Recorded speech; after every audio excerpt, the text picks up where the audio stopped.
My name is Mike. I'm a professor for social management, and you are listening to Managing Around, the podcast about social sciencing and magic managing. Hello everyone, and welcome to Managing Around, the bi-weekly podcast about social science, culture and management. In one of the last episodes, we already talked about the scholarship of teaching and learning, which is also known under the acronym SoTL. This is not a new species that has been discovered, but a long tradition in higher education. SoTL, or the Scholarship of Teaching and Learning, is a research approach, that is to say a systematic inquiry into student learning, which helps to advance the practice of teaching in higher education and everywhere else. This is the topic we will continue today. And by doing this, we will explore in today's episode the book SoTL in Action, Illuminating Critical Moments of Practice by Nancy L. Chick from 2018. I reviewed the book and would like to share with you some of the insights and let you know if it is worth reading. Okay, let's start with the first aspect today. What is the book about? Teaching is an art that is deeply informed by both values and experiences.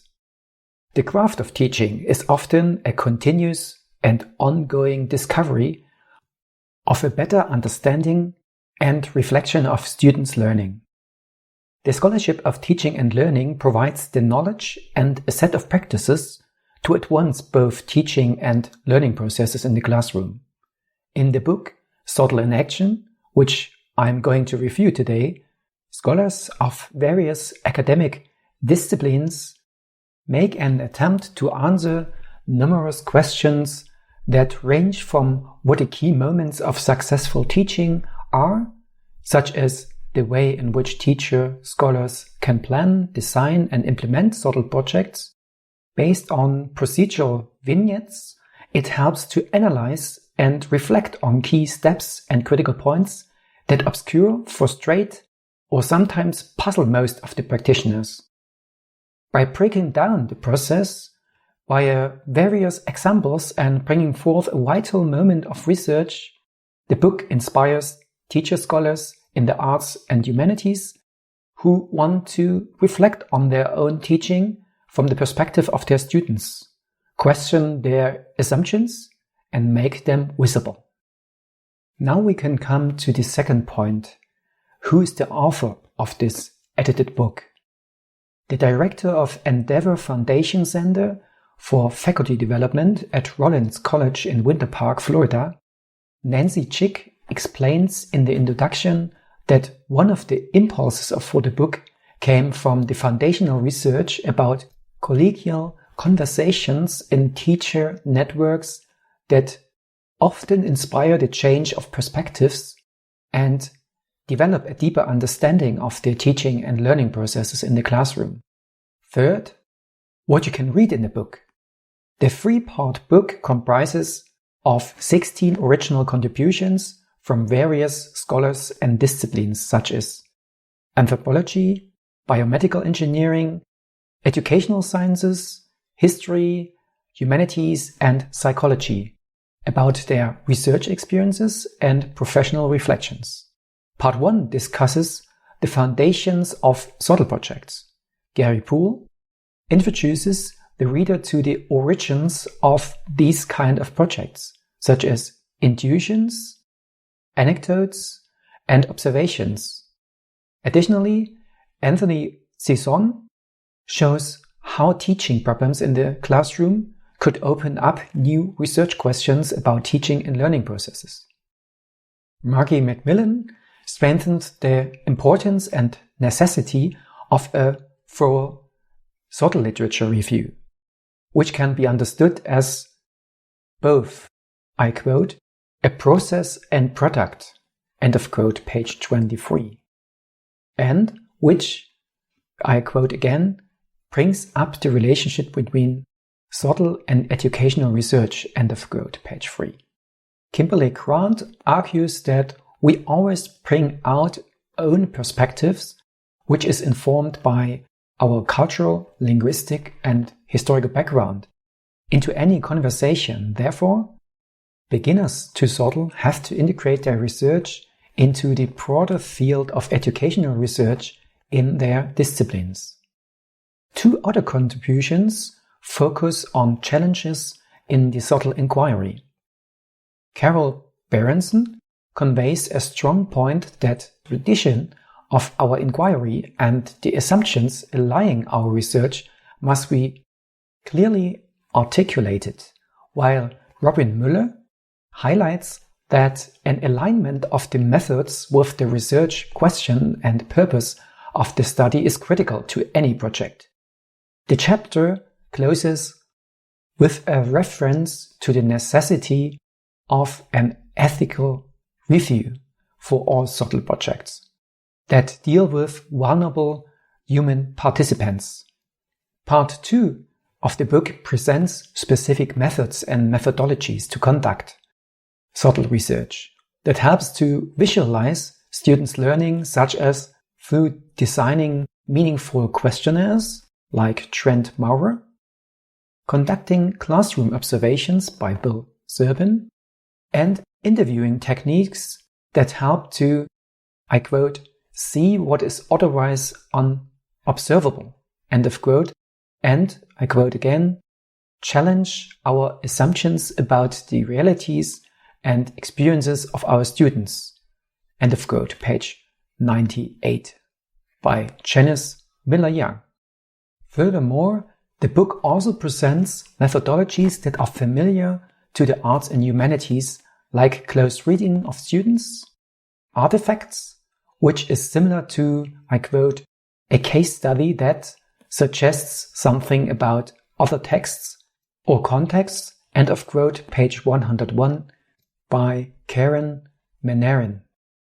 Similarly, Lendl Calder shows how to implement a student think aloud technique that ensures thinking and learning, as well as making sense of historical material, visible to instructors, the individual learner, and the classroom alike. Part 3 of the book explores numerous ways how SoTL has made and will make an impact on the scholarship in general, such as through writing for different audiences and dissemination activities by Jesse Moore, and how it impacts exploring scholarly conversations in reading SoTL research by David Folger, making use of course portfolios and other accessible learning objects to change the higher education culture by Dan Bernstein, and last but not least, learning while participating in SoTL conferences by Jennifer Robinson. Having clarified the content of the book, we can now come to our fourth aspect. What can we learn from the book? Here's my evaluation.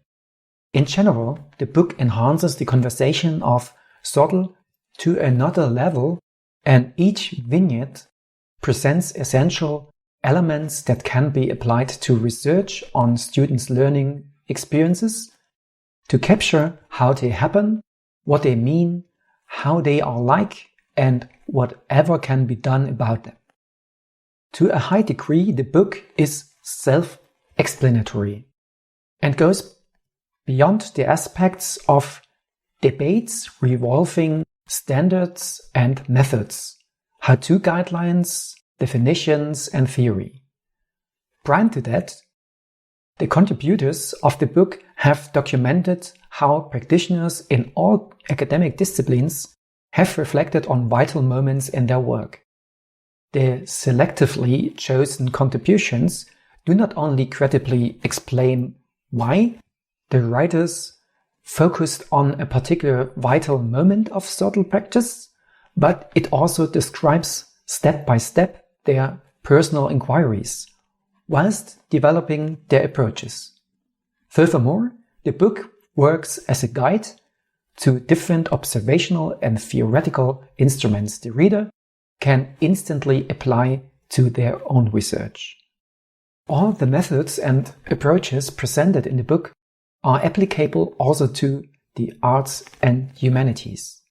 Especially the different approaches to close reading and thinking aloud are of particular interest for cultural, literary, and historic analysis. This is because it helps integrate an inquiry of text, their meanings, and underlying arguments. As Karin Mannering presents in her analysis of students' artifacts, such as historical documents and interviews in first-year general education courses, close reading not only increases students' motivation to learn, but also lets them deeply and personally engage with the topic and task. Moreover, think aloud protocols, as described by Landell Calder, allow for a better visualization of students' misunderstandings that often go unnoticed or unrecorded. Thinking aloud is a useful research tool, I quote, to study a person's understanding of a concept, principle, or procedure, end of quote, from page 110. While completing a task, the voiced introspection of the thinking process of the novices can be recorded, transcribed, and analyzed. This method has already been successfully applied in the arts and humanities.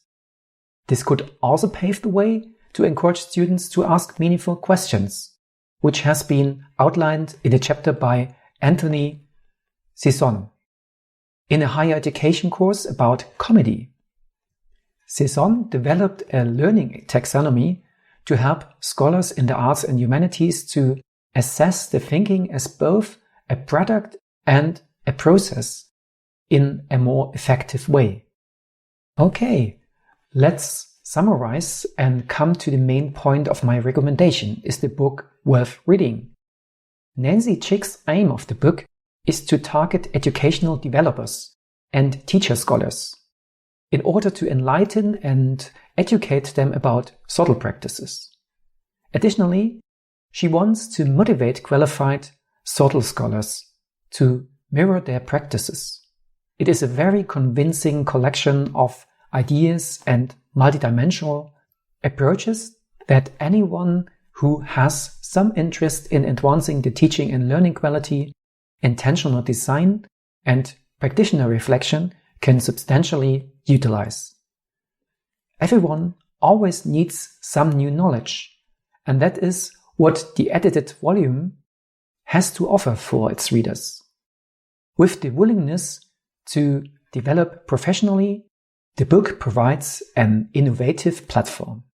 Readers are invited to take a seat with a variety of experts and have a meaningful and deep conversation about the fundamental elements of SoTL. As far as one has an interest in the field regardless of professional status and discipline, the encouragement is that instructors should brainstorm and get into the action with better clarity and reasoning. Now we are at the end of our podcast, and if you want to learn more and read the book, I highly recommend it to you. It's Nancy Chick, SoTL in Action, Illuminating Critical Moments of Practice, published by Styling Publishing in 2018. 164 pages. You can also find the reference in the show notes. Alright, that's it for today, dear listeners.